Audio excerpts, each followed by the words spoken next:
Now, I have not in any way ever said that God has commanded or could command genocide. That's an unsympathetic misrepresentation of what I said.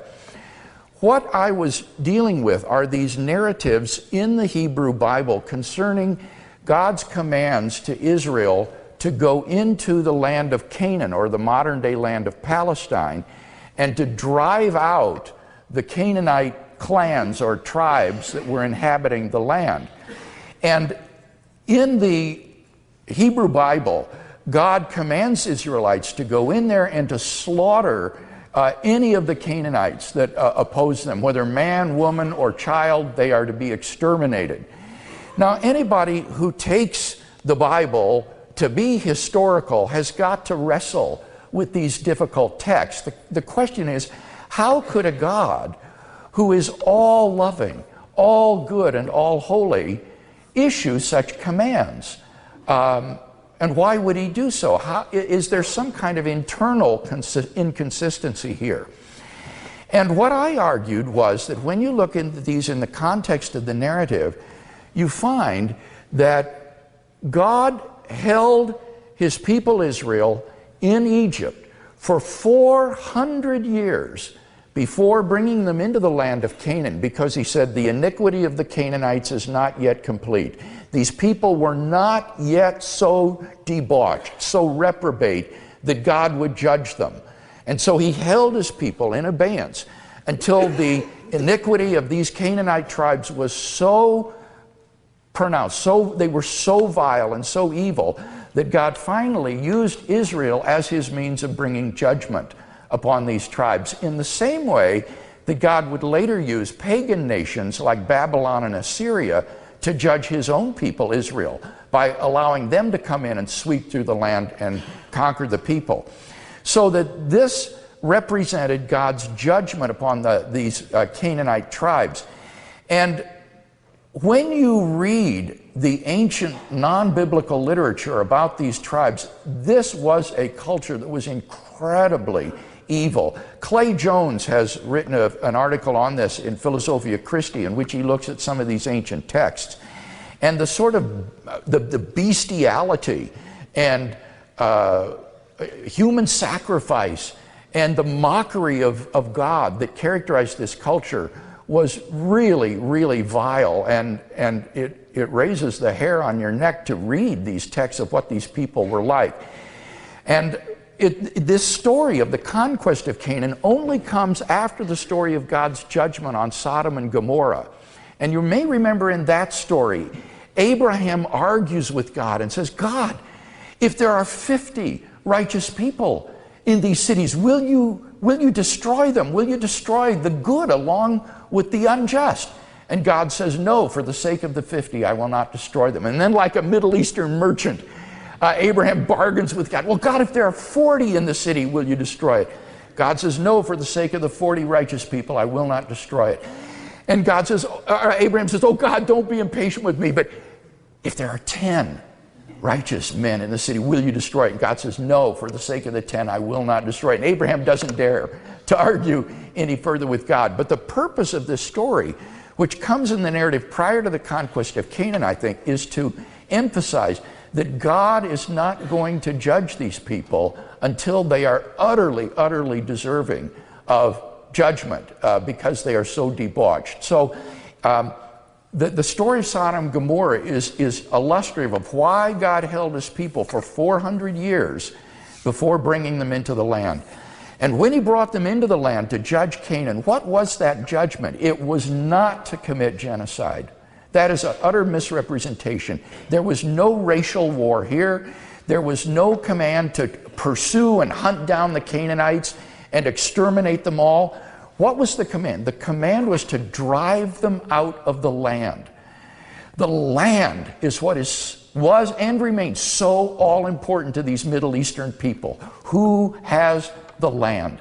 And what God was doing was destroying these Canaanite petty kingdoms as nation states. He was destroying these nation states, in effect, by dispossessing them of their land and bringing in the Israelites and giving the land over to Israel as the land of Israel, the promised land. And if these Canaanite tribes had simply fled before the advancing armies of Israel, no one would have been killed. There was no command to hunt down the Canaanites, no intention to kill them all off and eliminate them. It was only those who stayed behind to fight that would be killed. And in fact, there is nothing in the narrative to suggest that any women or children were killed. There is no narrative whatsoever that says that anybody other than combatants were killed in this cleansing of the land. And we really don't know how many actually were killed. This was apparently a gradual sort of dispossessing of the land that these tribes occupied. So the question is then, well, how could a God who is all holy and just and loving command such a thing? And I think you can make sense of this through a divine command morality, which says that our moral duties are constituted by God's commands, so that when He issues commands to us, these become our moral duties. So Israel and the armies of Israel became, in effect, the instrument by which God judged these Canaanite peoples. The adults deserved the judgment that they received if they stayed behind. Now, the more difficult problem is the children. How could God command that the children be killed because these are innocent? And I think what I would want to say there is that God has the right to give and take life as He sees fit. Children die all the time, every day. People's lives are cut short. God is under no obligation whatsoever to prolong anyone's life another second. So He has the right to give and take life as He chooses. Moreover, if you believe, as I do, in the salvation of infants or children who die, what that meant was that the death of these children meant their salvation. They were the recipients of an infinite good as a result of their earthly phase of life being terminated. The problem is that people look at this from a naturalistic perspective and think life ends at the grave. But in fact, this was the salvation of these children and would be far better for them than continuing to be raised, say, in this reprobate Canaanite culture. So I don't think God wronged anybody in commanding this to be done. He didn't wrong the adults because they were deserving of capital punishment. He didn't wrong the children, if there were any that were killed, which we don't know, because God has the right to take their lives, and in fact, they were the recipients of a great good. So I don't think there was anybody that was morally wronged in this affair.